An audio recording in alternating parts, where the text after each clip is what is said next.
Mind media, the voice of India. ఇది భారతీయ స్వరం. హంస గారు నమస్తే. నమస్తే. ఎలా ఉన్నారు? బాగున్నామండి. మీరు? సూపర్.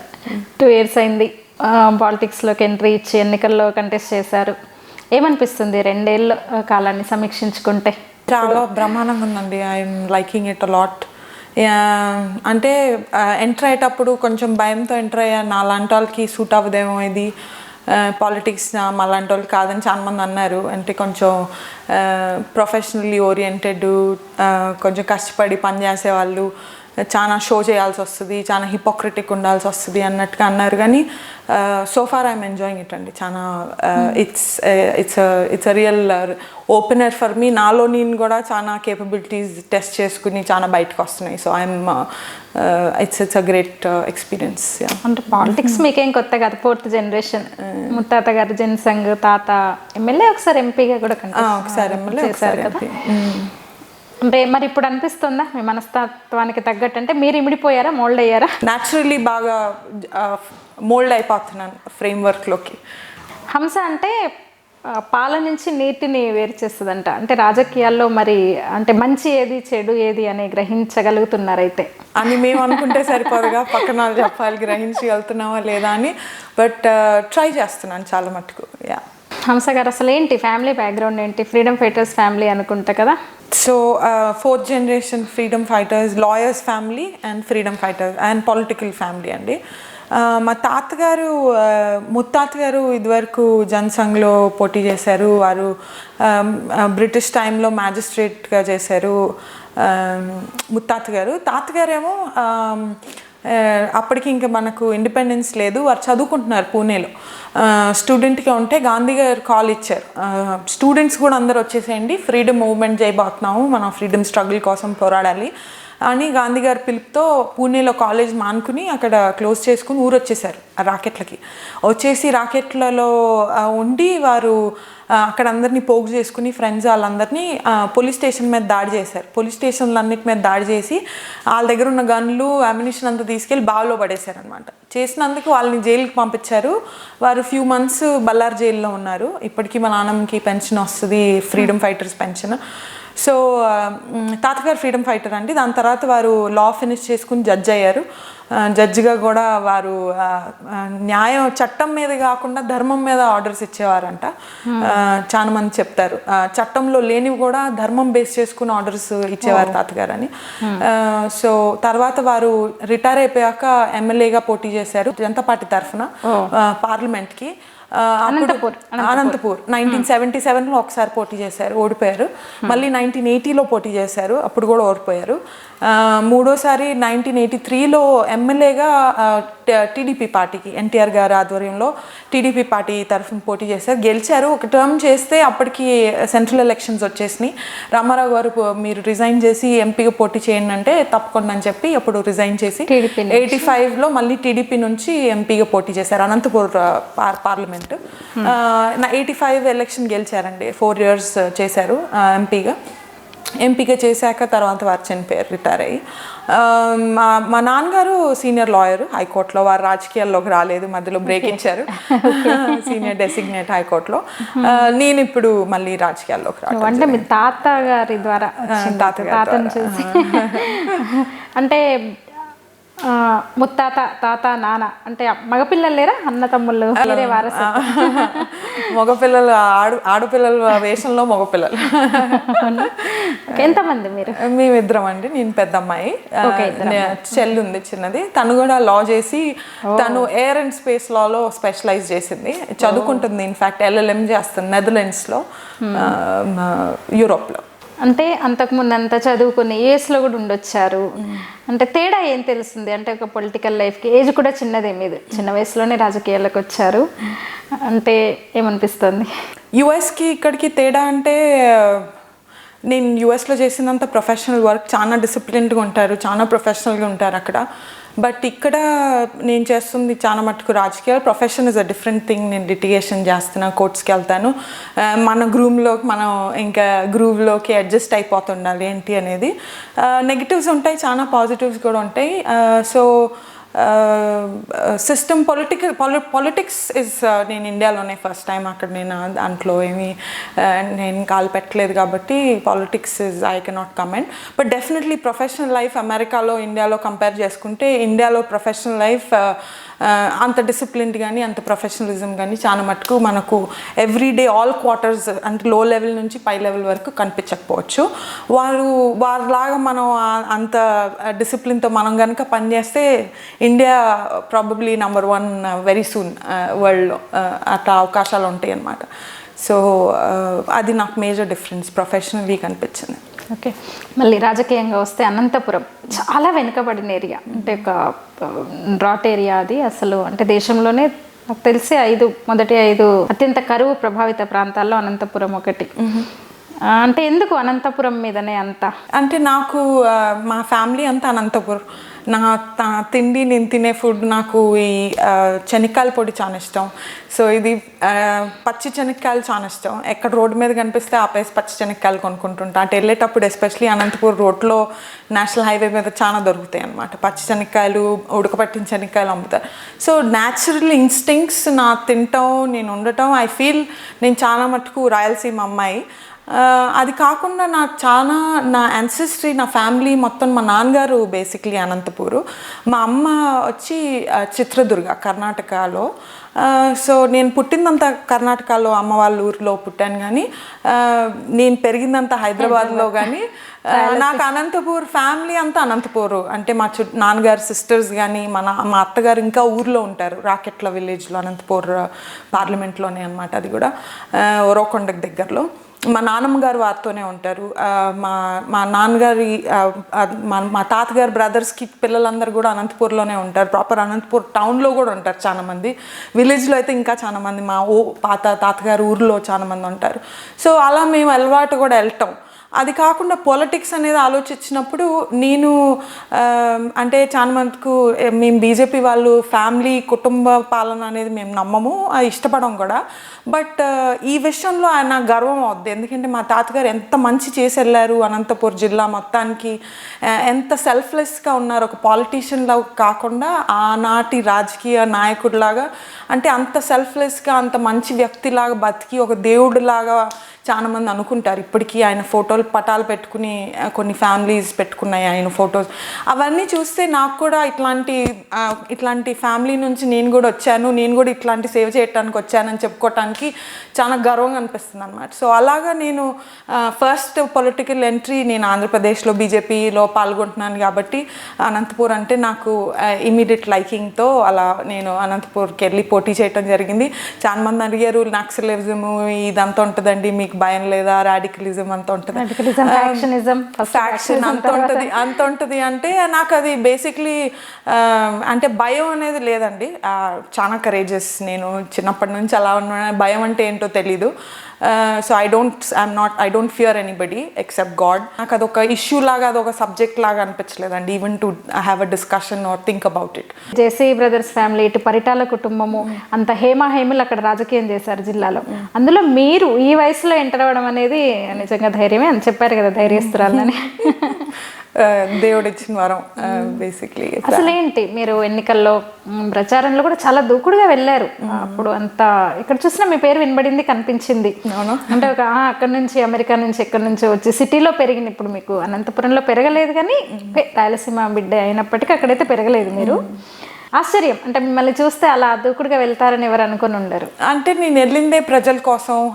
నేను క్యాంపెయిన్ చేయాలంటే ఊరికనే అది నంబర్లు వేసుకుని 1 2 3 ఐటమ్స్ సాటిస్ఫై అయ్యా, ఇది 1 ఇది 2 అన్నట్టు కాకుండా నాకు అనిపించింది ప్రజలకి నేను ఎవరో తెలవాలి, నేను ఏం చేయగలనో తెలవాలి, వాళ్ళకి నేను వాళ్ళు చేసేది ఏంటో నేను అర్థం చేసుకుంటేనే వాళ్ళకి నేను దగ్గర అవ్వగలను, వాళ్ళకి నేను తెలియగలను అని ఆ అభిప్రాయంలో నాకున్నది. 15 days నామినేషన్ వేసినప్పటి నుంచి క్యాంపెయినింగ్కి. సో లాస్ట్ మినిట్ అయ్యేసరికి టైం కూడా చాలా తక్కువ. సో నాకు వీలైనంత దగ్గరలో నేను ఎంత దగ్గరికి వెళ్ళగలను అలా వెళ్ళి నేను ఐ థాట్ దట్ అది నేను ప్రజల దగ్గరికి వెళ్ళటానికి that was the only way for me. So అలా ప్లాన్ చేశాను. సరే, ఎన్నికలంటే రాజకీయాలు అంటే గెలుపు ఓటములు సహజం.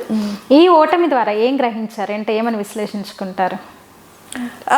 ఓటమి అంటే నేను ఓటమికి అందరూ అంటారు ఓటమికి రెడీ అయ్యి ప్రిపేర్ అయ్యి గెలుపుకి విజన్ చేసుకోవాలని. సో నాది కూడా అలానే ఉండింది. I was prepared for a defeat but I was working towards a win. But ఓటమితో కన్నా నా ఎక్స్పీరియన్స్, నా ఎలక్షన్ ఎక్స్పీరియన్స్ అనేది నేను అందరితో చెప్తాను, అదొక 1 year post graduate degree intense program చేసినట్టుంది నాకు 15 days. So not just electioneering అంటే రాజకీయం, ఎలక్షన్స్ ఎలా చేస్తారు, బ్యానర్స్ ఎలా, ఫ్రమ్ ద ఎలక్షనియరింగ్ ప్రాసెస్ నుంచి పట్టి మనుషులను అర్థం చేసుకోవటం, ఆపోజిషన్ ఎలా చేస్తుంది, పార్టీలో విత్ ఇన్ పార్టీలో ఎలా బిహేవ్ చేస్తారు, సో జనంతో ఎలా బిహేవ్ చేస్తారు, సో ఎవ్రీథింగ్ ఓవరాల్ ఒక హోలిస్టిక్ క్రాష్ కోర్స్ లాగా ఉండింది 15 days. అండ్ నేను ఓడటం కన్నా ఎక్కువ I cherish that memories. I think ఆ 15 days were my life teachings. So నాకు ఓటమి కన్నా నేను దాంట్లో గెయిన్ చేసింది చాలా ఎక్కువ. So I'm very proud about my contest. అంటే మీరు గ్రహించిన అంశాలు ఏంటి అనంతపురం నియోజకవర్గానికి సంబంధించి? అంటే చాలా సమస్యలు ఉన్నాయి, మిమ్మల్ని ఎక్కువగా ప్రభావితం చేసినవి మీరు అంటే ఒక ప్రజాసేవ చేయాలని వచ్చారు, నేను గెలిస్తే లేదంటే ఈ ప్రజలకు నేను ఇవి చేయాలి అని ఏదన్నా మీరు అనుకుని, ఇప్పుడు ఉన్నారు కదా, ఒక విజన్ ఏమన్నా ఉందా మీకు? వెనుకబడిన జిల్లా అంటే అసలు మొత్తం స్టేట్ అంతా నాకు నా ఎలక్షన్స్ తర్వాత అర్థమైంది ఏంటంటే అర్బన్ పాపులేషన్ ఒక లెవెల్లో, లైక్ మేము పుట్టి పెరిగిందంతా ఒక కంప్లీట్ డిఫరెంట్ వరల్డ్ అయితే, ఆ రూరల్ పాపులేషన్ వాళ్ళ బతుకు తెలివులు, వాళ్ళు ఎలా బతుకుతున్నారు, వాళ్ళ ఆలోచన శక్తిలో అదొక కంప్లీట్ డిఫరెంట్ వరల్డ్. చాలా ప్లేసెస్లో చాలామంది డ్రైనేజ్ పక్కన బతుకుతున్నారు. డ్రైనేజ్ పక్కన వాళ్ళ డ్రైనేజ్ లైన్స్, వాళ్ళు టాయిలెట్ చేసిందంతా వాళ్ళ ఇంటి పక్కనే వెళ్తుంటుంది, వాళ్ళు దాని మీదే నడుచుకుంటూ వెళ్తారు, నడుచుకుంటూ వస్తారు. That drainage line, open drainage line is part of their livelihood. అది వాళ్ళ ఎవ్రీడే అన్నమాట. సో అదొకటే కాదు, వాటర్ తెచ్చుకోవటానికి వాళ్ళు ఎద్దుల బండులు కట్టుకుని నీళ్ళు తెచ్చుకోవటానికి బావి దగ్గరికి వెళ్ళి మంచినీళ్ళు తాగటానికి బావి దగ్గరికి వెళ్ళి మంచినీళ్ళు తీసుకొస్తారు. అంటే వాటర్ కనెక్షన్ ఇంటికి ప్రతి ఒక్క పైప్ లైన్ లేదు, ప్రతి ఒక్క ఇంటికి ట్యాప్ లేదనే విషయం మనకు తెలిసిందే. కానీ ఈ లెవెల్లో వాళ్ళు ఎద్దుల బండ్లు కట్టుకుని అంత దూరం వెళ్ళి కిలోమీటర్లు వెళ్ళి బావిలో నుంచి చేరుకుని, మరి ఆ బావి వాటర్ ఎంత సేఫో, మరి అది ఎన్ని రోజుల నుంచి ఉంది, అది ఓపెన్ బావా, దాని ఏంటి పరిస్థితి, దాంట్లోకి ఏమన్నా వేస్తున్నారా అఫ్లూయెంట్స్, ఇది ఎవరు చూసేవాళ్ళు లేరు. అయినా వాళ్ళు అంత దూరం వెళ్ళి తెచ్చుకుంటున్నారంటే నాకు చాలా తగిలిందండి. అంటే I don't know, like it's a completely different world. మరి 70 సంవత్సరాల నుంచి మనం పరిపాలించుకుంటున్నాం. బ్రిటిష్ వాళ్ళు వెళ్ళిపోయారు, మనం పరిపాలిస్తుంటే ఏ ఒక్క నాయకుడికి కూడా ఇన్ని సంవత్సరాల్లో ఒక్కసారి కూడా అయ్యో పాపం అనిపించింది. హాస్పిటల్స్ అని చెప్పండి, హాస్పిటల్స్ ఫెసిలిటీసే లేవు. చిన్న ప్రాబ్లమ్స్ వచ్చినా ఏ అనంతపురో, ఏ బెంగళూరో, హైదరాబాదో పరిగెత్తాలి, ఫెసిలిటీస్ లేవు. చాలా మినిమం బేసిక్ ఫెసిలిటీస్ ఉన్నాయి హాస్పిటల్స్లో. కియా తీసుకొచ్చామని గొప్పగా కియా ఒకటి ఏం చేస్తుందండి, అంత బ్యాక్వర్డ్నెస్కి కియా ఒకటి ఏం చేస్తుంది, కొన్ని ఉద్యోగాలు ప్రొవైడ్ చేస్తుంది. డౌట్లెస్గా అది ఒక ఇంప్రూవ్మెంటే. ఏమీ లేని దానికి ఎడారికి ఒక్క క్యామెల్ కూడా క్యామెలే.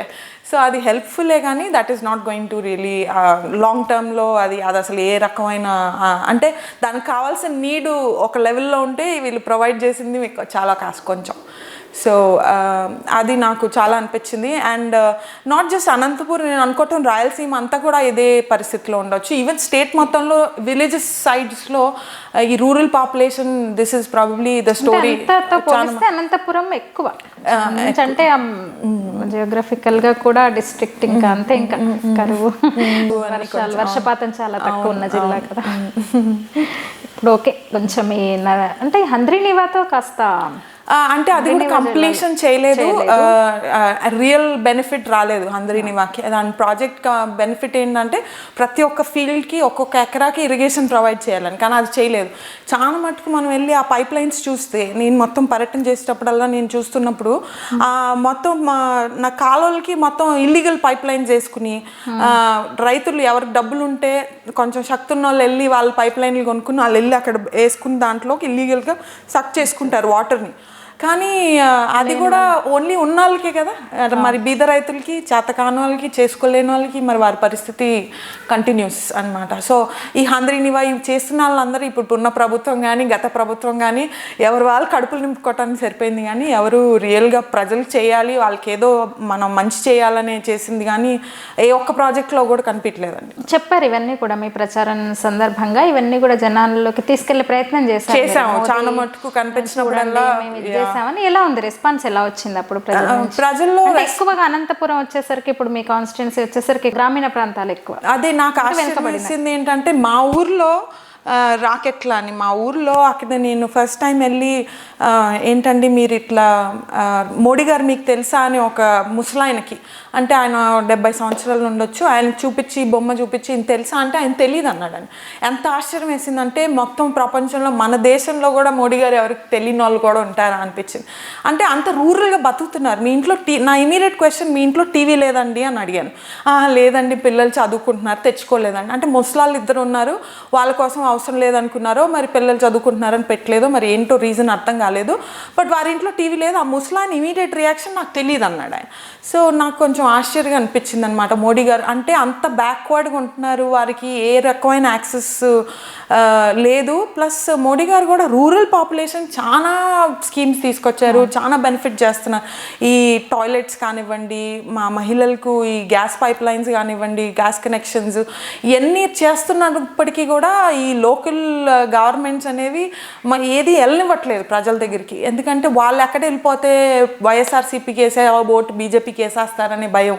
ఇదే నాకు క్లియర్గా అక్కడ కనిపించిందండి. ప్రజల్లో ఆ ఉత్సాహం కానీ, వాళ్ళకి బీజేపీ అర్థం కావటం కానీ, మేము చెప్తే వాళ్ళు మాకు ఇచ్చే రెస్పాన్స్ కానీ, మేము వాళ్ళతో మాట్లాడినప్పుడు వాళ్ళు ఇచ్చే మాకు రెస్పాన్స్ కానీ, దాంతో తెలిసింది దట్ ప్రజలకి మంచి మార్పు కోసం ఇష్టపడుతున్నారు, కోరుకుంటున్నారు, మంచి మనుషుల్ని ఐడెంటిఫై చేయగలుగుతున్నారు, మంచి నాయకులను ఐడెంటిఫై చేయగలుగుతున్నారు అనేది తెలుస్తుంది.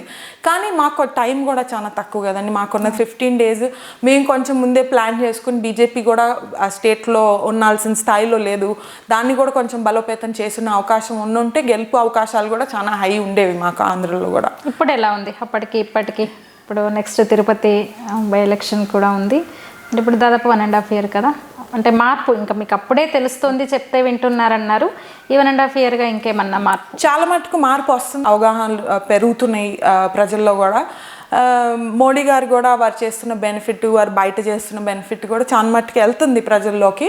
బట్ మేము ఇంకా చేసేది చాలా ఉంది. మీ మీద ఒక ఆరోపణ, చెప్పండి. క్యాడర్ నుంచి అందుబాటులో ఉండరు, అసలు తక్కువ వస్తారు నియోజకవర్గానికి అనేది నిజమేనా? అంటే నేను అపార్ట్ ఫ్రమ్ పార్టీ వర్కే కాకుండా నేను లాయర్ ప్రొఫెషన్. నేను విజయవాడ, ఆంధ్ర 2 కోర్ట్స్ చూస్తాం, అమరావతిలో హైకోర్ట్స్. అది కాకుండా I'm a family person. And నేను ఢిల్లీలో రెండు థింక్ ట్యాంక్స్ వర్క్ చేస్తాను. National maritime foundation, India foundation. వీరు పాలసీ వర్క్ చేస్తారనమాట. నేషనల్ లెవెల్లో నేషనల్ పాలసీ తయారు చేస్తారు. సో నేను చంద్రబాబు నాయుడు గారి ప్రభుత్వంలో కూడా వారికి మ్యారిటైమ్ అడ్వైజర్గా చేయటం అవకాశం దొరికింది. ఒక బిల్ డ్రాఫ్ట్ చేయటంలో వాళ్ళకి హెల్ప్ చేశాను చంద్రబాబు నాయుడు గారి ప్రభుత్వాన్ని.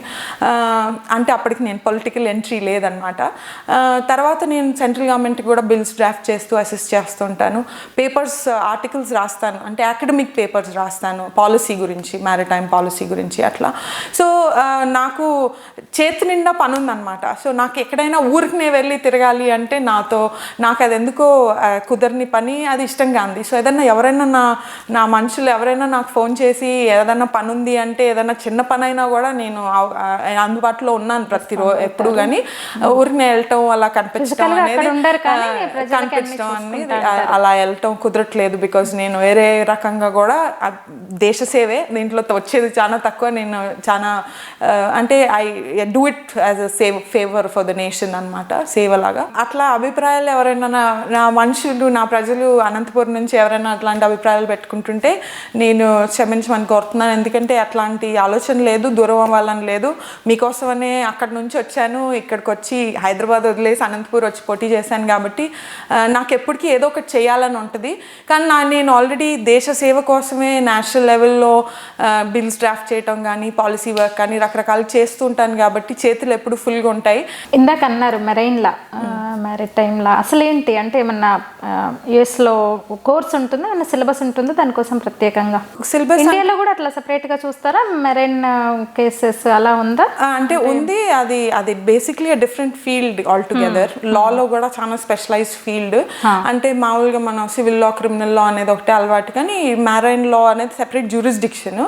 ఇండియాలో కూడా సెపరేట్గా ఉంది, కానీ ఆ లెవెల్ స్పెషలైజేషన్ మన ఇన్స్టిట్యూషన్స్ ఇవ్వట్లేదు ఇంకా. నేను చదువుకుంది అమెరికాలో టులేన్ యూనివర్సిటీ అని, వరల్డ్ నెంబర్ 1 అది మెరైన్ లాస్ కోసం. అక్కడ నేను LLM చేశాను, మాస్టర్స్ ఇన్ లా ప్రోగ్రామ్, డిస్టింక్షన్తో పాస్ అయ్యాను. అక్కడే క్యాంపస్లో ఇంటర్న్షిప్, క్యాంపస్లో ప్లేస్మెంట్ వచ్చింది ఇంటర్న్షిప్కి. సో ఇంటర్న్షిప్ చేశాను, వాళ్ళే కన్వర్ట్ చేశారు జాబ్కి. సో అలా జాబ్ చేయటం కూడా అవకాశం దొరికింది. United nations contact group on piracy అని యుఎన్కి సంబంధించిన ఒక సెపరేట్ కమిటీ అనమాట. ఆ కమిటీ అన్ని కంట్రీస్ మెంబర్స్తో చేసుకుంటారు, ఇంపార్టెంట్ కంట్రీస్ మెంబర్స్ అందరూ. వాళ్ళ కమిటీ డ్యూటీ ఏంటంటే పైరసీకి సంబంధించిన, పైరేట్స్ అని ఇదివరకు మనం వినే ఉంటాం, అంటే నీళ్ళ దొంగలు అంటారు. వారు సొమాలియా అనే ఒక దేశం నుంచి బాగా వచ్చేసి మన ట్రేడ్, మన షిప్స్ అన్ని సామాన్లు మోసుకెళ్తుంటాయి కదా షిప్స్ రూట్స్లో, వాళ్ళని వచ్చి అక్రమంగా ఆక్యుపై చేసేసి వాళ్ళందరినీ కస్టడీలో హాస్టేజ్ పెట్టుకుని చాలా మంది మన వాళ్ళు కూడా ఇండియన్స్ కొన్ని వేల మంది వాళ్ళ కస్టడీలో సోమాలియాలో ఉండిపోయారు. వాళ్ళు ఇంట్లోకి తీసుకెళ్ళిపోతారు అనమాట, షిప్ని ఆపేసుకుని వాళ్ళ ఇంట్లోకి తీసుకెళ్ళి గన్లు పెట్టి వాళ్ళని మొత్తం బంధించుకుని ర్యాన్సమ్కి మళ్ళీ ఆ కంట్రీ షిప్ ఓనర్ ఎవరైతే ఆ షిప్ వెసల్ ఓనర్ ఉంటారో వాళ్ళకి ఫోన్ చేసి మాకు ఇన్ని మిలియన్స్ ఇన్ని లక్షలు ఇస్తే మేము రిలీజ్ చేస్తాం, లేకపోతే మేము ప్రాణాలతో చంపేస్తాం. ఒక 2012-10 ఆ టైంలో ఇది చాలా పెద్ద, వరల్డ్లో చాలా పెద్ద ప్రాబ్లం అనమాట. అన్ని కంట్రీస్ వరి అయ్యాయి, ఎందుకంటే అన్ని కంట్రీస్కి 90% ట్రేడ్ చాలా మటుకు వాటర్స్ ద్వారా వెళ్తుంది. సో మనం చేసే ఒక కంట్రీ నుంచి ఇంకో కంట్రీకి ట్రేడ్ అంతా నీళ్ళ ద్వారా, షిప్పింగ్ ద్వారా వెళ్తుంది. సో ఈ షిప్పింగ్ కంపెనీస్కి వెళ్తున్న వెసల్స్ అన్నిటికీ ఇది పెద్ద వరల్డ్ థ్రెట్ లాగా అయిపోయింది ఆ పీరియడ్లో. సో నేను ఆ కమిటీకి వర్క్ చేయటం జరిగింది. సో వాళ్ళకి పైరసీని స్టాప్ చేయడానికి, వరల్డ్ లెవెల్లో పైరసీని సోమాలియా నుంచి స్టాప్ చేయడానికి ఏం చేయాలి, వాళ్ళ దగ్గర నుంచి వస్తున్న థ్రెట్లు ఎలా ఉంటాయి, సో అనాలిసిస్ చేసి ఆ రిసర్చ్ బేసిస్ మీద మేము పాలసీ ఇస్తామన్నమాట. ఇది చేయాలని. సో మేము చేసిన దాన్ని బట్టే ప్రైవేట్ ఆర్మ్డ్ గార్డ్స్ అని పెట్టుకోవటం మొదలుపెట్టారు. మన ఇటాలియన్ మరీన్స్ కేసు అయింది కేరళలో, గార్డ్స్ వచ్చి చంపేశారు మన ఫిషర్మెన్ని. ఎందుకు మామూలు వెసల్ మీద, మామూలు షిప్ మీద గార్డ్స్ ఉన్నారు, గన్నులు పెట్టుకుని ఎందుకు ఉన్నారంటే, మేము ఆ టైంలో, నేను అక్కడ అమెరికాలో పనిచేసేటప్పుడు మేము వాళ్ళకి సజెస్ట్ చేసామన్నమాట, ఇలా ప్రైవేట్ ఆర్మ్డ్ గార్డ్స్ పెట్టుకుని ఆ హై రిస్క్ ఏరియాస్ నుంచి వెళ్తున్న వెసల్స్ అంతా ఆర్మ్డ్ గార్డ్స్ పెట్టుకోవాలి, పెట్టుకుంటే పైరేట్స్ అటాక్ చేయడానికి వచ్చినా కూడా వాళ్ళని పంపించేయడానికి, షూ చేయడానికి ఉంటుంది. కాబట్టి ప్రతి ఒక్క వెసల్ అక్కడ నుంచి వెళ్ళినప్పుడు పెట్టుకోవాలంటే ఆ కమిటీ పాస్ చేసిన రూల్స్ మీద పెట్టి ప్రతి ఒక్క షిప్ గార్డ్స్ పెట్టుకోవటం మొదలుపెట్టింది. ఆ గార్డ్స్ పెట్టుకోవటం మూలానే వాళ్ళు తెలియకుండా మన ఫిషర్మెన్ బోట్ వెనకాల తిరగటంతో వాళ్ళు ఫైర్ చేసి మన కేరళలో ఫిషర్మెన్ చనిపోయారు అనమాట. సో ఇట్లా అక్కడ అవకాశం దొరికిందనమాట. ఆ స్పెషలైజేషన్ బట్టి నేను ఇప్పుడు ఇండియాకి కూడా నా వంతు ఇక్కడ మీకు పనిచేస్తుంది అనమాట. ఆ వంతు నేను ఇక్కడ చేస్తున్నాను అనమాట. అలాగే ఇప్పుడు మీరు విధంగా అందులోనే స్పెషలైజేషన్ చేశారు కదా. ఇప్పుడు ఈ చైనా భారతీయ వాణిజ్యపరమైన యుద్ధంలో భాగంగా దక్షిణ చైనా సముద్ర జలాలకు చైనా పట్టింత జరుగుతుంది కదా, అసలు ఏంటి, ఎలా ఉండబోతుంది మీ అంచనా? ఈ క్వాడ్ ఎలా? సో చైనా అనేది ఇప్పుడు అది చాలా పెద్ద టాపిక్ అండి, ఎంత బ్రీఫ్గా వీలైతే నేను అంత చెప్తాను. సో చైనాకి ఆనుకుని చైనా కోస్ట్ లైన్ అనేది, చైనా సముద్రం తీరు అనేది 3 సీస్ అండి, yellow sea, south China sea, east China sea, ఈ 3 సీస్కి కోస్ట్ లైన్ ఉంటుంది చైనా. సో బార్డర్ అంతా ఈ 3 సీస్లో ఉంటుంది. ఈ 3 సీస్లో ఉన్న ప్రతి ఒక్క కంట్రీ, మీరు నార్త్ కొరియా కానివ్వండి, సౌత్ కొరియా కానివ్వండి, జపాన్ కానివ్వండి, ఫిలిపిన్, ఈ 3 సీస్కి ఆనుకుని ఉన్న దేశాలన్నిటినీ ఎంత ఇబ్బంది పడుతుందంటే చైనా, పొగులు రాత్రి అసలు వాళ్ళని నిద్ర పడుకోవడం ఇవ్వట్లేదు. ఎంత ఇబ్బంది పెట్టేస్తుందంటే వాళ్ళ ఏరియాస్లో చట్టం ఉంది యునైటెడ్ నేషన్స్ కింద. చట్టం ఏమంటుందంటే మొత్తం సముద్ర ప్రాంతం అంతా ఎవరు పడితే వాళ్ళు వెళ్ళి వాడుకోలేరు కదండి. ఒక కోస్ట్ లైన్ ఉన్న కంట్రీ ఉంది, ఒక దేశానికి కోస్ట్ లైన్ ఉంది. ఆ కోస్ట్ లైన్ 12 నాటికల్ మైల్స్ అంటారు, మనం కిలోమీటర్లు ఎలా అంటామో రోడ్డు మీద, వాటర్లో నాటికల్ మైల్స్ అంటారు. 12 నాటికల్ మైల్స్ వరకు, ఏ దేశానికి 12 నాటికల్ మైల్స్ వరకు వాళ్ళది సొంతం, అంటే వారు ఏమని చేసుకోవచ్చు ఆ నీళ్ళు. మరి 24 నాటికల్ మైల్స్ వరకు వారికి లిమిటెడ్ రైట్స్. మరి 200 నాటికల్ మైల్స్ ఫిషింగ్ చేసుకోవచ్చు. అంటే 200 నాటికల్ మైల్స్ నా బార్డర్, నా కోస్ట్ లైన్ నుంచి 200 నాటికల్ మైల్స్ వరకు నేను తప్ప ఫిషింగ్ కానీ, అక్కడ ఆయిల్ ఎక్స్ప్లోరేషన్ కానీ, మినరల్స్, ఇప్పుడు గ్యాస్ దొరుకుతుందండి, క్రూడ్ ఆయిల్, ఇట్లాంటివన్నీ ఓన్లీ కంట్రీ కోస్ట్ లైన్కే ఉంటుంది అనమాట 200 నాటికల్ మైల్స్ వరకు. చైనా ఏమంటుందంటే వాళ్ళంతా టెరిటోరియల్ ఈ 12 నాటికల్ మైల్స్లోకి కూడా వచ్చేస్తుంది, పక్కనోడు కోస్ట్ లైన్ దగ్గరికి వెళ్ళిపోతుంది, అది నాదంటుంది.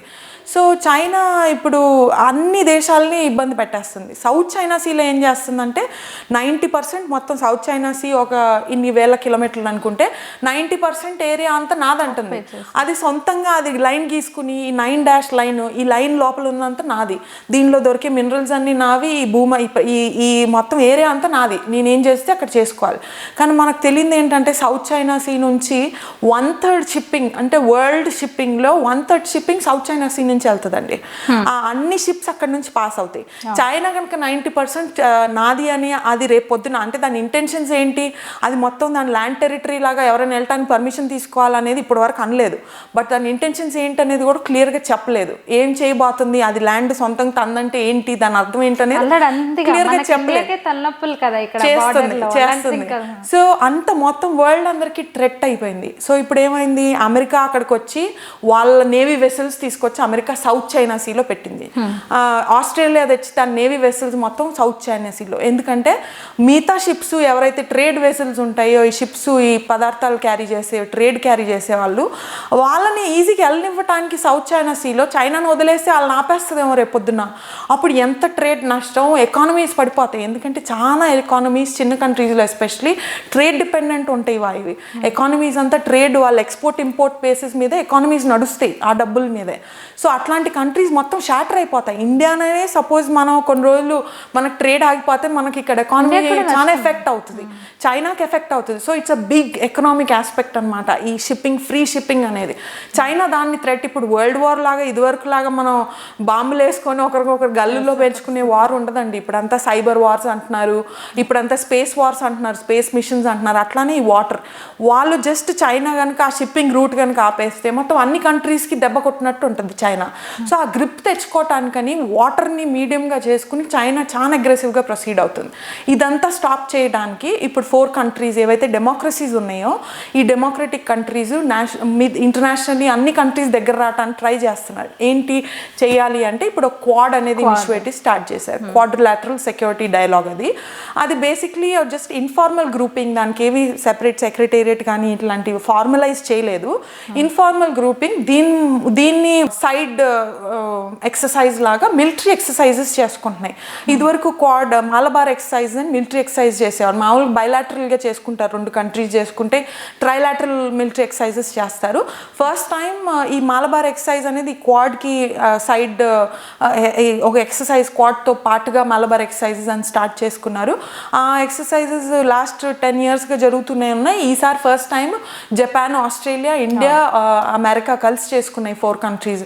సో దీంతో వారికి ఏంటంటే వారు క్లియర్ కట్గా అన్ని కంట్రీస్ చూపిస్తున్నాయి అన్నమాట, మేము అందరం కలిసి కట్టుకున్నాము, నువ్వు అంత ప్రపంచం అంతా నీదే, నాకు పవర్ ఉంది కాబట్టి నేను వెళ్ళి మొత్తం దోచుకుంటాను, మొత్తం ప్రపంచం అంతా నేను కంట్రోల్ చేస్తానంటే ఇది కుదరదు, మేమందరం ఉన్నాము, మేము థ్రెట్ పెడతాం చూస్తాం.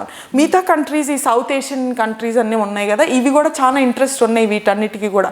ఇండో పసిఫిక్ రీజన్ అని వాటర్లో ఇప్పుడు ఇండో పసిఫిక్ అనేది మోస్ట్ ఇంపార్టెంట్ రీజన్ అనమాట. సో ఈ రీజనల్ కంట్రీస్లో ఇక్కడ ఉన్న సౌత్ ఏషియన్ కంట్రీస్ కూడా పాల్గొనాలని చూస్తున్నారు మనతో పాటు. వారు కూడా వాళ్ళ కాంట్రిబ్యూషన్ వారికి వీలైనంత చేయాలని, ఎందుకంటే వారు కూడా ఇబ్బంది పడుతున్నారు చైనాతో. చైనా వారికి ఇన్వెస్ట్మెంట్స్ చేస్తుంది, డబ్బులు చేసుకుని వాళ్ళ ఎకానమీ కంప్లీట్గా వాళ్ళ మీద డిపెండెంట్ చేసేస్తుంది. సో చాలా ఇబ్బంది పెడుతుంది అనమాట చిన్న కంట్రీస్. సో వీళ్ళందరితో మనం ఒకటి కలిసికట్టుగా ఒక గ్రూపింగ్ లాగా చేసుకుని చైనాకు ఒక థ్రెట్ లాగా అని అనుకుంటున్నారు, చైనాకు థ్రెట్ అని. But it's not really a threat for China, it's just to ensure free shipping and free flow of international traffic. So దానికోసం చేసుకున్నారండి అది. అందరు ఇంజనీర్స్, డాక్టర్స్ అవుతున్న టైంలో మీరు అమెరికా వెళ్ళి అసలు ఎందుకు అంత ఆసక్తి ఎందుకు అంటే, ఎందుకంటే నాకే వినాలనిపిస్తుంది చెప్తుంటే. ఈ సముద్ర ఈ వారంతా నాకు ఐడియా ఉంది, కానీ మీరు ఇంకా డీప్గా చెప్తున్నారు. అసలు ఎందుకు అటువైపు ఎందుకు మనసు వెళ్ళింది, అదే చదవాలని మెరైన్ లా వైపు ఎందుకు ఆసక్తి కలిగింది మీకు? అంటే ఎవరన్నా ఫ్యామిలీలో ఎవరన్నా చూసారా లేదా చదువుతూ అలా? అంటే ఫ్యామిలీలో 4 జనరేషన్స్ లాయర్స్, మా ముత్తాత గారి నుంచి నేను 4వ జనరేషన్ లాయర్. సో లా అనేది చాలా న్యాచురల్గా వచ్చింది. నేను సెకండ్ క్లాస్లోనే మా డాడీకి డిక్లేర్ చేసేసాను నేను లా తీసుకుంటున్నానని. సో లా అనేది చాలా న్యాచురల్గా వచ్చింది. మరైన్ లా అనేది నాకు జస్ట్ అందరు అన్నారు నువ్వు హార్వర్డ్ యూనివర్సిటీలో చదువుకోవాలి, ఎందుకంటే హార్వర్డ్ వరల్డ్ నెంబర్ 1, ఏల్లో కానీ హార్వర్డ్లో కానీ అప్లై, ఐవీ లీగ్ అనమాట అమెరికాలో. సో అక్కడ చదువుకోవాలన్నారు. నేను అన్ని నంబర్ 1 అంటే నేను ఎందుకు అందులో చదువుకోవాలి, నంబర్ 1 దేంట్లో అన్నట్టుగా అలా ఆలోచన వెళ్ళి నేను స్టడీ చేయడానికి వెళ్ళాను. నేను ఎందుకు వెళ్తున్నాను, నాకు ఏం సబ్జెక్ట్ ఇంట్రెస్ట్ ఉంది అని ఉన్న స్పెషాలిటీస్ అన్ని చదువుకున్నాను అనమాట. మామూలుగా లా చేసేసారు, ఇక్కడ లా చేశాను, హైదరాబాద్లో ఇక్కడ లా చేశాను. స్పెషలైజేషన్ కోసం ఏం స్పెషాలిటీ చేస్తే బాగుంటుంది, జస్ట్ యూనివర్సిటీ బాగుందని అక్కడికి వెళ్ళిపోయి ఏదో ఒక కోర్స్ చేయటం కాదు, ఏం కోర్స్ చేస్తే బాగుంటుందని అలా ఎతికి మెరైన్ లాకి తెలిసింది అనమాట, చదువుకున్నప్పుడు తెలిసింది. సో ఇదేదో బాగుంది, ఇది బెస్ట్ యూనివర్సిటీలో అప్లై చేయాలని తులేన్లో చేశాను. చేసింది కూడా ఒక యూనివర్సిటీకే. సో అక్కడ అడ్మిషన్ దొరికితే ఇంకా అది చేయటం జరిగింది. ఇంకా లక్కీగా చాలా మంది చదువుకోవటం ఒకటి అవుద్ది, ఇష్టం ఇంకో దగ్గర ఉంటుంది, కానీ నాకు అన్నీ కలిసి వచ్చాయన్నమాట. ఇష్టం ఉన్న చోటే చాలా మటుకు నా ఎనర్జీస్ యూజ్ చేసుకుంటున్నాను. సో అది ప్రొడక్టివ్గా ఉంటుంది. హంస గారు, ఇప్పుడు మరోసారి మళ్ళీ పాలిటిక్స్కి వద్దాము. తిరుపతి ఎన్నికకు సంబంధించి ఏంటి, జనసేన పొత్తు ఉంటుందా? ఇంకా అభ్యర్థిని ప్రకటించలేదు, ఇంకా డైలమాలో ఉంది. పొత్తు అయితే తప్పకుండా ఉంటుంది. ఆల్రెడీ మేము అభ్యర్థి కూడా వాళ్ళే జనసేనకు టికెట్ ఇవ్వమని అడుగుతున్నట్టున్నారు కదా. అదే డిస్కషన్స్లో ఉన్నది. ఫైనల్ రౌండ్ ఆఫ్ టాక్స్ ఇంకా ఢిల్లీలో కూర్చుంటున్నారు నాయకులు. నిర్ణయం అయిపోద్ది ఇంకొన్ని రోజులు. ఎస్పెషలీ ఇప్పుడు తిరుపతి ఎలక్షన్స్ దృష్టిలో పెట్టుకుని చూస్తే మనం అదొక టెంపుల్ టౌన్, తిరుపతి అనేది టెంపుల్ టౌన్. అది కాకుండా ఆంధ్రప్రదేశ్కి క్యాపిటల్, స్పిరిచువల్ క్యాపిటల్. మొత్తం దేశం మొత్తం కంట్రీలో కాకుండా వరల్డ్లో వెంకటేశ్వర స్వామి భక్తులు అన్ని చోట్ల ఉన్నారు. వాళ్ళకి ఇది చాలా పయస్, చాలా శాంక్టిటీ ఉన్న ఏరియా ఇది. ఇప్పుడున్న వైసీపీ ప్రభుత్వం కానీ వాళ్ళు చేస్తున్న దేవాలయాల దాడులు ఒకటే కాదు, విగ్రహాల దాడులు ఒకటే కాదు, వారు చేస్తున్న యూనో వాళ్ళు అసలు వారికి హిందూ ధర్మం మీద ఏ రకమైన అభిమానం కాదు కదా, మినిమం ఉండాల్సిన రెస్పెక్ట్ కూడా ఉండట్లేదు. ఎంత లైట్ గా తీసుకుంటున్నారు. కన్వర్జెన్స్ క్రైస్తవ ఉద్యోగులు విపరీతం కన్వర్షన్స్ అవుతున్నాయి. అదొకటే కాదు, మొన్న ఒకటి గరుడ వారధి ఫ్లైఓవర్ అని మొన్న వైఎస్ఆర్సీపీ వాళ్ళు, అది యాక్చువల్లీ కాంగ్రెస్ వాళ్ళు పెట్టిన ఐడియా 2006లో. వైఎస్ఆర్సీపీ వాళ్ళు మేము నెరవేరుస్తాం వాళ్ళది అని చెప్పి వారు కొత్త ప్రాజెక్ట్గా పెట్టుకున్నారు. గరుడ వారధి అని ఫ్లైఓవర్ పేరు పెట్టారు. వరల్డ్ క్లాస్ మంచి ఫ్లైఓవర్ ప్లాన్ అంతా బ్రహ్మాండంగా చేశారు. కానీ మొన్న కూలిపోయిందండి ఫ్లైఓవర్. దానికి రిలీజియస్ సెంటిమెంట్స్ అంటగట్టేసి ఆ పేరు పెట్టింది గరుడ వారధి అని పెట్టారు. దానికి మొత్తం బాలాజీ మోటివ్స్ పెట్టారు. మొత్తం డెకరేషన్ అంతా దేవుడికి సంబంధించిన రిలీజియస్ హిందూ సెంటిమెంట్స్ సంబంధించిన దాంట్లో మోటివ్స్ కానీ, దాంట్లో పెయింటింగ్ కానీ, దానికి సంబంధించిన దాన్ని ఫౌండేషన్ పిల్లర్స్ కానీ అంతా దేవుడికి సంబంధించిన మోటివ్స్తో, ఆ రిలీజియస్ సెంటిమెంట్స్ సంబంధించిన మోటివ్స్తో పెట్టారు. దాన్ని అంత సులభంగా ఎట్లా కూలిపోద్దండి? వైఎస్ఆర్సీపీ జస్ట్ దేవాలయాలు కూలకొట్టడం కాదు, కన్వర్షన్స్ కాదు, ఇవి కనిపిస్తున్నాయి మనకు డైలీ. కనిపించినవి కూడా చాలా చాలా లైట్గా అసలు హిందూ అనేది కానీ, హిందూ ధర్మం కానీ బేసిక్. ఇప్పుడు మనం అనుకోండి, ఎవరికైనా కూడా పక్క రిలీజన్ అన్నా, ముస్లిమ్స్ అన్నా, క్రైస్త అన్నా, బేసిక్ రిలీజన్ మీద రెస్పెక్ట్ ఉంటుంది, బేసిక్ రిగార్డ్. పక్కన వాళ్ళు వాళ్ళని అంత ధ్వంసం చేసి వాళ్ళని ఎంత ఇబ్బంది పెడితే వాళ్ళకి యూనో ఇబ్బంది అవుద్ది, వాళ్ళకి తగులుద్ది అనే ఫీలింగ్ అనే ఉంటుంది కదా. వాళ్ళు కష్టపడతారు, వాళ్ళు బాధపడతారు. అసలు ఏవీ లేదండి. హిందూ అంటే అసలు దాన్ని అసలు లెక్క లేకుండా బిహేవ్ చేస్తున్నారు. మామూలు ఫ్లైఓవర్లే అసలు ఎట్లా కూలిపోతాయండి కన్స్ట్రక్షన్ స్టేజ్లో? ఎంత లో క్వాలిటీ ఉండాలి, ఎంత రెక్లెస్నెస్, నెగ్లిజెన్స్ ఉండాలి అసలు అట్లా కూలిపోవాలంటే. అది హిందూ సెంటిమెంట్స్ సంబంధించిన ఫ్లైఓవర్. సో పేరు అట్లానే పెడతారు. ఆ పేరు పెట్టేది హిందూ సెంటిమెంట్స్. మీరు హిందూ ఓట్లు తెచ్చుకోవటానికి అక్కడ ఫ్లైఓవర్ బ్రహ్మాండంగా మోటివ్స్ అన్నీ కూడా బాలాజీ మోటివ్స్ పెట్టుకుంటారు. ఎందుకంటే అది బాలాజీ టెంపుల్స్ సంబంధించిన స్థానం కాబట్టి అదంతా స్ట్రాటజికల్గా బాగా ప్లాన్ చేసుకుంటారు. కానీ ఫ్లైఓవర్ ఎట్లా కూలిపోతే హిందూ సెంటిమెంట్స్ ఏమవుతాయి, మరి వాళ్ళకి సంబంధించిన ఫీలింగ్స్ ఏముంటాయి అని దాన్ని గ్రహించుకోలేరండి. చేసుకోలేదా? మీరు పట్టించుకోరా? అంత మినిమం కూడా మీకు తెలియట్లేదా? అంత సన్నువు అయిపోయామా మేము అసలు? నాట్ జస్ట్ దట్ అండి, టీటీడీ వారి చైర్మన్, అది బోర్డు, టీటీడీ బోర్డు రూలింగ్ ప్రభుత్వంకి చాలా దగ్గరగా వారు నామినేషన్స్ వేసుకుంటారు కాబట్టి ప్రొసీజర్ అలా ఉంటుంది. వాళ్ళ మెంబర్స్ వేసుకున్నారు. వారు అసలు విచ్చలవిడిగా టీటీడీ ల్యాండ్స్ ఆప్షన్ పెట్టేస్తామంటారు. వాళ్ళకి ఇష్టం వచ్చినప్పుడు టీటీడీ ల్యాండ్స్ ఆప్షన్ అంటారు, డబ్బులు అవసరం వచ్చినప్పుడు టీటీడీ ల్యాండ్ ఆప్షన్ అంటారు. బీజేపీ ఎంత ధర్నా చేసి ఆపాల్సి వచ్చిందండి, అప్పుడు వారు ఆ ఆప్షన్ ఆపారు. మొన్న వైకుంఠ ఏకాదశి రోజు మొత్తం లైఫ్లో మనకు తెలిసి మా వెంకటేశ్వర స్వామి గారి హిస్టరీలో వైకుంఠ ఏకాదశికి ఒక రోజు కానీ 2 రోజు కానీ ఆ పూజ కోసం అని ద్వారం తీస్తారండి, వైకుంఠ ద్వారం. మొన్న టీటీడీ ప్రభుత్వం మొన్న వైకుంఠ ఏకాదశికి 10 రోజులు ద్వారం తీసి పెట్టారండి. అసలు అవి హర్ట్ అవ్వమండి, క్రాస్ సింబల్ వచ్చేలా అవన్నీ ఆరోపణలు చాలా ఉన్నాయండి ఇట్లాంటివి. సో ఎంత లైట్కి తీసుకుంటున్నారు, ఇది తిరుపతి ప్రజలు గమనించాలి. ఇది తిరుపతి ప్రజలకి ఇది ఒక ఐ ఓపెనర్ లాగా ఉండాలి. ఎందుకంటే ఇదేదో బీజేపీ హిందుత్వ తీసుకురావటం కాదు. హిందుత్వ డెఫినెట్లీ బీజేపీ హిందుత్వ పార్టీ, దాంట్లో మేము డినై చేసేది చాలా గర్వంగా చెప్పుకుంటాం, దాంట్లో ఏం లేదు. అదే మటుకు మేము పక్కన పార్టీస్ని మేము క్రైస్తవులు ముస్లిమ్స్ తక్కువ చూసి హిందుత్వలోనే ఉందండి సెక్యులరిజం. హిందుత్వలోనే మా హిందూయిజంలోనే సెక్యులరిజం ఉంది. పక్కన రిలీజియన్స్ని మేము కలిసికట్టుగా అన్నతమ్ముళ్ళు చూసే మాకు వాల్యూ సిస్టమ్ ప్రిన్సిపల్స్ మా ధర్మం ఇస్తుంది. అది హిందుత్వ పార్టీ అని ముద్ర వేస్తారు. ఏదో పొలిటికల్ రీజన్స్ వల్ల మేము ఓట్ల కోసం అని ఇప్పుడు ఇవన్నీ చెప్తున్నా, ఇవి జరుగుతున్నాయండి. ఇది గమనించాలి, మేము చెప్పేది కాదు. ప్రజలందరూ కళ్ళు తీసి చూస్తే తెలుస్తుంది. మీరు విగ్రహాలు ధ్వంసం చేయటం చూడలేదా, అటాక్స్ చూడలేదా, మన రథాలు కాల్చేయటం చూడలేదా, గరుడ వారధి బ్రిడ్జ్ పడిపోవటం చూడలేదా? మీరు ఎట్లా మీ కళ్ళారా జరుగుతుంటే మేము ఏదో హిందుత్వ పార్టీ కాబట్టి ఓట్ల కోసం చేస్తున్నాం అని మా మీద అబండాలు వేయటం రైట్ కాదు. అది ఒకటే కాదు, మా నాయకత్వం మోడీ గారు ముస్లిమ్స్కి చేశారు, ప్రతి ఒక్కరికి మహిళలు చేస్తారు, పిల్లలు చేస్తారు. ముస్లిం పిల్లలకి రావండి బెనిఫిట్స్. మేము ఎప్పుడు కాస్ట్ తీసేసి ఓన్లీ హిందూస్కే వర్తిస్తుందని చేయలేదు. ప్రతి ఒక్కరికి 3 తలాక్ తీసుకొచ్చాం, అది ఓన్లీ ముస్లిమ్స్కి వర్తిస్తుంది. హలాల్ మీట్ అనేది తీసేసాం, అది ముస్లిమ్స్కి కూడా వర్తిస్తుంది. హలాల్ తినుకున్నా కూడా నాన్ ముస్లిమ్స్కి కూడా పార్టిసిపేషన్ దొరుకుతుంది. సో చాలా మేము ప్రతి ఒక్క రిలీజన్ని దృష్టిలో పెట్టుకుని ముందుకెళ్తుందండి ఈ ప్రభుత్వం.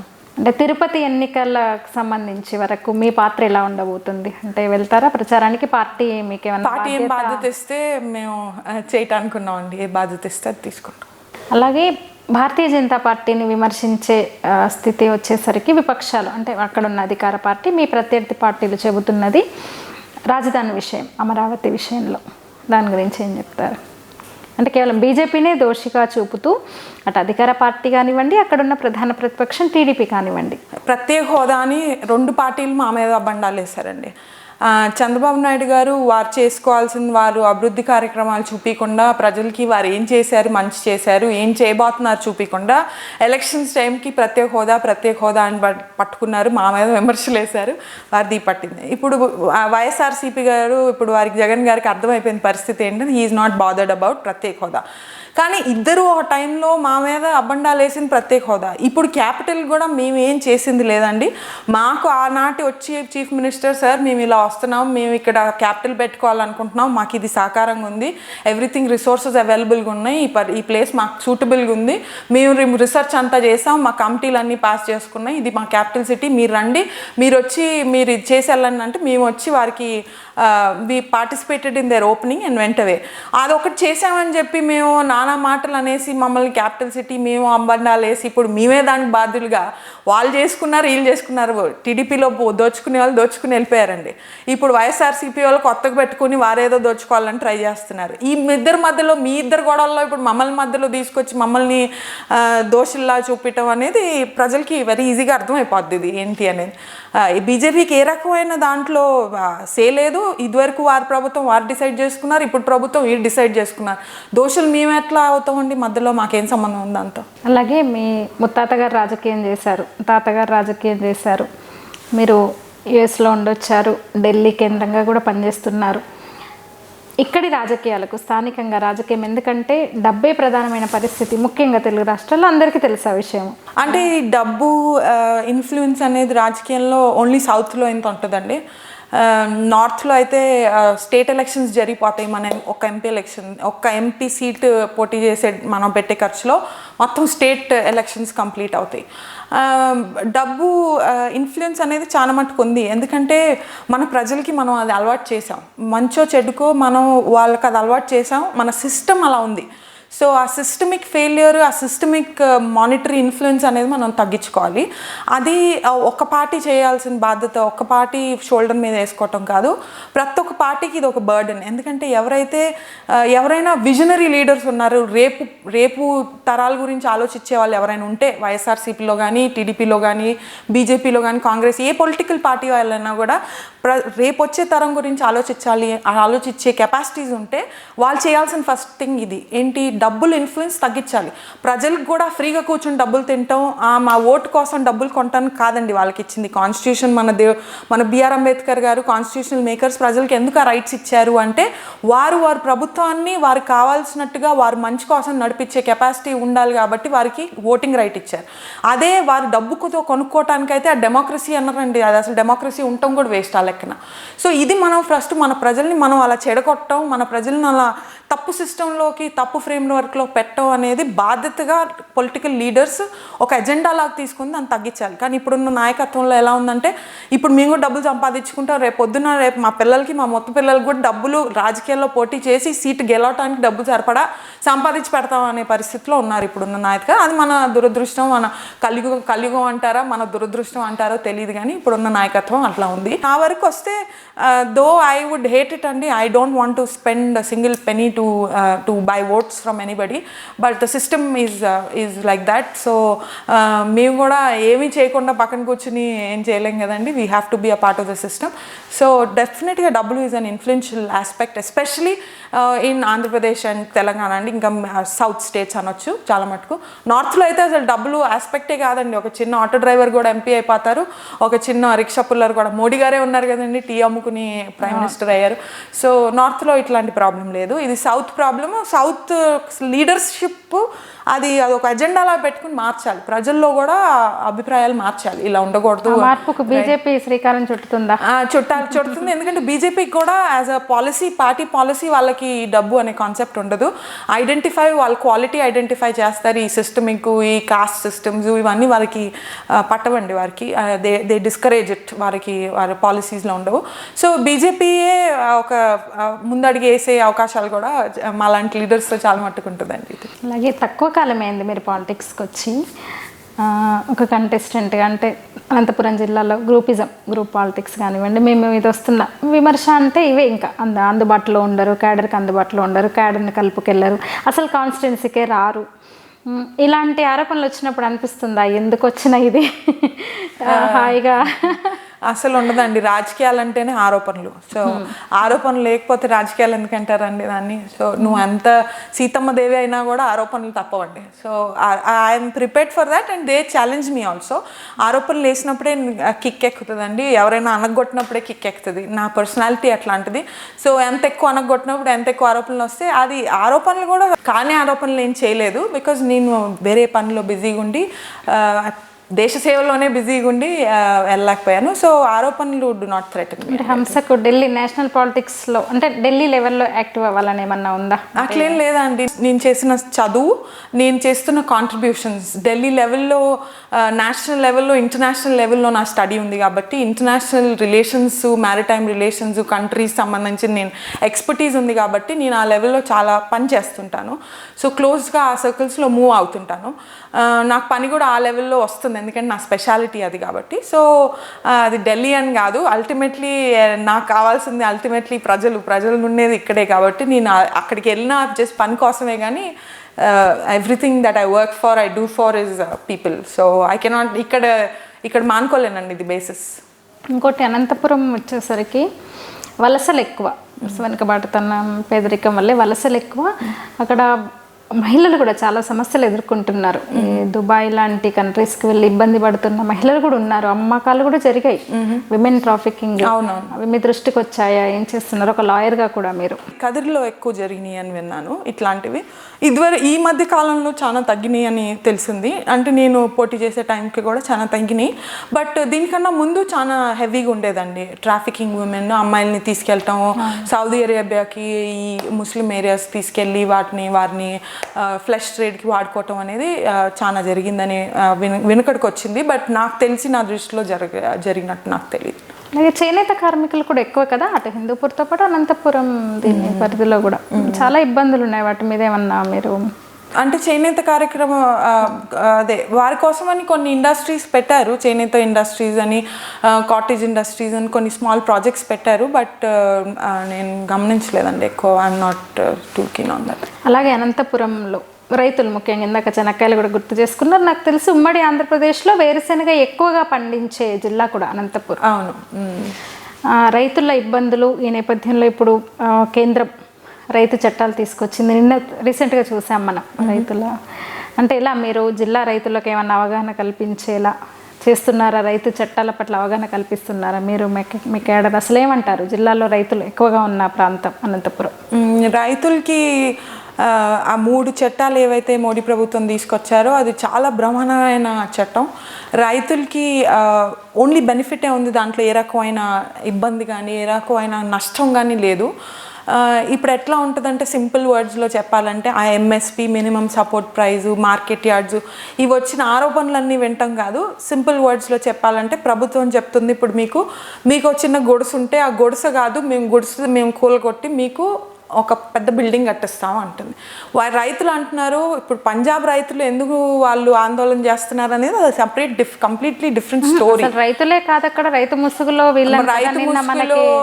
సిక్ ఫర్ జస్టిస్ అని ఒక ఆర్గనైజేషన్, వారు చేస్తున్న దాడులు మన పోలీస్ ఆఫీసర్స్ మీద, వాళ్ళు వెళ్ళిన స్ప్రీని బట్టి, వాళ్ళ కట్లు రాళ్లతో వాళ్ళని కొట్టిన దాన్ని బట్టి మీకు అర్థమైపోతుంది ఏ రైతులు మన జిల్లాలో కూడా, మన రాష్ట్రంలో కూడా రైతులు ఎవరు అసలు రైతు అనే అతను ఆ లెవెల్ వరకు వెళ్ళడు. అతను అలా స్వభావమే కాదు అసలు. రైతు స్వభావం అన్నం పెట్టడమే చేయటమే రైతు స్వభావం. అసలు మన దేశంలో రైతుకి అసలు ఆ స్వభావం ఉండటానికి వీల్లేదు. సో అది రైతులు కాదు, రైతులు లేరని కాదు, అందులో కూడా రైతులు ఉన్నారు. కానీ అమాయక రైతులకి ఏమీ తెలియని వాళ్ళని వీళ్ళు ఫ్రంట్లో ఉండి వీళ్ళు లీడ్ చేస్తున్నారు. ఎవరు? ఈ రైతు లీడర్స్. అందరి మీద ఎఫ్ఐఆర్స్ కూడా ఫైల్ అయిపోయినాయి ఆల్రెడీ, ఇన్వెస్టిగేషన్ ఇన్ ప్రోగ్రెస్. ఇది మనం రైతులే ఇన్స్టిగేట్ చేశారు వాళ్ళని. కట్లు తీసుకురండి, కొంతమంది లీడర్స్ని మనం చూస్తే వాళ్ళు హిందీలో పంజాబీలో మాట్లాడింది, కట్లు తీసుకురండి, ఇది మన ఫైనల్ గేమ్, బ్యారికేడ్స్ని ఇరగొట్టండి, ట్రాక్టర్లతో బ్యారికేడ్స్ని ఇరగొట్టండి, అక్కడికి వెళ్ళి మన జెండా ఎగిరేయండి. అసలు రైతులకి మొత్తం వాళ్ళకి ఇచ్చిన రూట్ శాంక్షన్ ఇచ్చిందంతా మొత్తం పెరిఫరీలో, ఢిల్లీ పెరిఫెరల్ ఏరియా అంటే ఢిల్లీ చుట్టుపక్కల ఉన్న ఏరియాలోనే చేసుకోండి అని వాళ్ళు క్లియర్ కట్గా ఇక్కడ నుంచి ఇక్కడికి అని రూట్ పర్మిషన్ ఇచ్చారు ఢిల్లీ పోలీసు. అక్కడి నుంచి మొత్తం అవుటర్ రింగ్ రోడ్ నుంచి ఢిల్లీ సెంట్రల్కి రావాల్సిన అవసరం ఏముంది వాళ్ళకి? ముందు రోజు నుంచి ఇది మొత్తం pre planned. Delhi police route decide చేసేటప్పుడే వాళ్ళు గొడవ పెట్టుకున్నారు, మాకు ఈ రూట్ వద్దు, మేము ఢిల్లీ సెంట్రల్లో వస్తాం, నో ఛాన్స్ మీరు ఢిల్లీ సెంట్రల్కి రావడానికి, రిపబ్లిక్ డే పెరేడ్ జరుగుతుంది, మీరు ఎట్లా వస్తారని పర్మిషన్ ఇవ్వలేదు. అయినా వాళ్ళు దాడి చేసుకుని వచ్చారు. ఓన్లీ ఢిల్లీ సెంట్రల్కి ఒక్కటే రాలేదు, వాళ్ళు లాల్ కిలాకి వెళ్ళి, రెడ్ ఫోర్ట్కి వెళ్ళి అక్కడ జెండా ఎగిరేశారు. ఎంత అవమానం అండి మన నేషనల్ ఫ్లాగ్కి. అది మన మాన్యుమెంటల్ బిల్డింగ్. జవహర్లాల్ నెహ్రూ గారు అప్పట్లో అక్కడ మన దేశ జెండా ఎగిరేశారు, నేషనల్ ఫ్లాగ్ని. ఇప్పుడు వీళ్ళు వెళ్ళి దాంతోపాటు వీళ్ళ సిక్ ఫ్లాగ్ ఎట్లా ఎగరేస్తారు? సిక్ గురుద్వారాల్లో పెట్టేది రిలీజియస్ ఫ్లాగ్ అండి అది. బట్ ఖలిస్తాన్ వాళ్ళు మొత్తం ఫండింగ్ ఇచ్చినట్టు పాకిస్తాన్ నుంచి ట్విట్టర్ హ్యాండిల్స్ 48 ట్విట్టర్ హ్యాండిల్స్ పట్టుకున్నట్టు, ఈ సిక్ దాంట్లో చేస్తున్నట్టు, ఒక్కొక్కరు పాల్గొన్న వాళ్ళకి 10,000 ఇస్తామని సిక్ ఫర్ జస్టిస్ అమెరికాలో ఉన్నది. అలా వాళ్ళ మొత్తం ఎజెండా ఏంటంటే మొత్తం పంజాబ్ని తీసుకుని వెళ్ళి పాకిస్తాన్లో కలిపేసి దాన్ని ఖాళిస్తాన్ అని స్టేట్ ఇవ్వాలంట వాళ్ళకి. పంజాబ్ వాళ్ళకి సపరేట్ స్టేట్ ఇవ్వాలి. దానికోసం అక్కడ రిజిస్టర్ చేసుకునే ఆర్గనైజేషన్ అమెరికా నుంచి చేస్తున్నారు ఇదంతా. ఇదేమీ లేదండి. రాహుల్ గాంధీ, సోనియా గాంధీ, అమరీందర్ సింగ్ పంజాబ్ చీఫ్ మినిస్టరు, ఆయన సిక్కే, వాళ్ళు కలిసి వీళ్ళు ముగ్గురు కలుసుకుని లాస్ట్ ఇంకా చనిపోయే ముందు, ప్రాణాలు పడిపోతున్నాయనే ముందు ఒక్క ఆఖరి ఛాన్స్ లాగా ఇది ట్రై చేస్తున్నారు. మొత్తం విపరీతంగా ఫండింగ్ చేశారు. పాకిస్తాన్తో కూడా కలిసిపోతున్నారు లాస్ట్కి. మోడీ గారి ప్రభుత్వం కింద పడేయాలి, వీరి ప్రభుత్వంని ఒక తప్పు దృష్టితో, ఒక చిన్న నీచమైన దృష్టితో ప్రపంచం మొత్తం చూపించాలనే ఫైనల్ బిడ్ వీళ్ళది. చివరిగా ఒక యంగ్ లీడర్గా యూత్కి ఏం చెప్తారు? ఎందుకంటే ఇప్పుడు పెద్ద సంఖ్యలో యువ ఓటర్లు రాబోతున్నారు నెక్స్ట్ ఎలక్షన్స్ వరకు. ఏం చెప్తారు మీరు ఒక యూత్గా? నేను యంగ్స్టర్స్ చెప్పేది, మీకు ఎవరైనా ఏదన్నా ఫాలో అయ్యే ముందు, మీరు ఒక డెసిషన్ తీసుకునే ముందు, పొలిటికల్ డెసిషన్ కానివ్వండి, ఈ పార్టీని సపోర్ట్ చేయాలనో, రేపొద్దున మీరు ఓట్ వేసేటప్పుడు మీకు ఓట్ హక్కు ఇచ్చింది ఈ కాన్స్టిట్యూషన్, మీ ముత్తాత గారు మీకు ఈ ఓట్ హక్కు ఇచ్చింది. మీరు రేపొద్దున మీ నాయకులు ఎలా ఉండాలి, మీ రాష్ట్రం ఎలా పరిపాలించాలి, మీకు ఏం బెనిఫిట్స్ రావాలి, మిమ్మల్ని ఎలా చూసుకోవాలి, ప్రభుత్వం అనేది. దాన్ని మీరు నిర్ణయించుకోవటానికి, మీకు డెసిషన్ తీసుకోవటానికి ఇచ్చిన మీకు నా రైట్ అది. కాబట్టి మీరు చదువుకున్నారు కాబట్టి, చదువు లేకున్న వాళ్ళు కూడా మీకు ఆ అవగాహన ఉంది కాబట్టి, ఇప్పుడున్న మెషినరీతో, ఇప్పుడున్న సోషల్ మీడియాతో, ఇప్పుడున్న టెక్నాలజీతో మీకు ఆ తెలుసుకునే అవగాహన ఉంటుంది కాబట్టి మీరు ప్రతి ఒక్కటి ఒకసారి ఆలోచించాలి. నేను వైఎస్ఆర్సీపీకి ఓటు వేస్తుంటే నేను రెడ్డి కాబట్టి నేను వైఎస్ఆర్సీపీకి ఓటు వేయాలా, నేను కమ్మ కాబట్టి నేను టీడీపీకి ఓటు వేయాలా, నేను మా బావ అక్కడ పోటీ చేస్తున్నారు కాబట్టి వాళ్ళకి నేను ఓటు వేయాలా, ఇండియన్ కాబట్టి నేను ఈ సేక్రెడ్ ఈ పయస్ భూమిలో నేను పుట్టాను, నేను ఈ దేశం సంబంధించి నేను ఇండియన్ సిటిజన్ కాబట్టి నేను దేశ దృష్టిలో ఓటేస్తానా అనేది వారు ఆలోచించుకోవాల్సిన బాధ్యత ప్రతి ఒక్క యూత్ మీద ఉంది. అదొకటే కాదు, వారే రేపొద్దున వారి ఫ్యూచర్ ఏంటి అనేది డిసైడ్ చేసే పొజిషన్లో ఇప్పుడు యూత్ పాపులేషన్ ఉంది. ఎందుకంటే ఫస్ట్ టైం ఇండియాలో ఇంత బిగ్ డెమోగ్రఫిక్ యూత్, 65% యంగ్స్టర్స్ ఉన్న యూత్ డెమోగ్రఫిక్ మొత్తం వరల్డ్లో ఎవరికి ఇంత అడ్వాంటేజ్ లేదు. సమయంలో చైనా ఇప్పుడు వృద్ధ చైనా అవుతుంది, జనాభాను కంట్రోల్ చేసే క్రమంలో ఇప్పుడు యూత్ ఎక్స్ట్రా పాపులేషన్ తక్కువ ఉంది. వారికి ఓల్డ్ పీపుల్ పాపులేషన్ చాలా ఎక్కువ ఉంది. అన్ని కంట్రీస్లో ఓల్డ్ పీపుల్ పాపులేషన్, యూరోప్ మొత్తం ఓల్డ్ పీపుల్ వాళ్ళు ఎక్కువ ఉన్నారు. మనకు ఒకటే అడ్వాంటేజ్ ఉంది కాబట్టి మన యంగ్స్టర్స్ ముందుకొచ్చి ఇదివరకు ఉన్నట్టు కాకుండా ఇంకా ముందుకొచ్చి ఇంకా దూకుడుతో ఈ దేశాన్ని స్కల్ప్ చేసే దాంట్లో, వాళ్ళ ఫ్యూచర్ని వాళ్ళు డిసైడ్ చేసుకునే దాంట్లో భాగస్వాములు అవ్వే బాధ్యత ఉంది వాళ్ళ మీద. జస్ట్ వాళ్ళు అవ్వాలని చెప్పడం కాదు, వాళ్ళ మీద బాధ్యత వాళ్ళ షోల్డర్స్ మీద ఉందనేది తెలియజేస్తాను. థ్యాంక్ యూ హంస గారు, చాలా విషయాలు చెప్పారు, చాలా బాగా మాట్లాడారు. మీ ఈ వాయిస్ని, మీ గళాన్ని పార్లమెంట్లో వినాలని మేము మనస్ఫూర్తిగా కోరుకుంటున్నాం మా మైండ్ మీడియాగా. నమస్తే. థ్యాంక్ యూ అండి. Mind Media, the voice of India. Mind Media, the voice of India. Mind media the voice of India. ఇది భారతీయ స్వరం.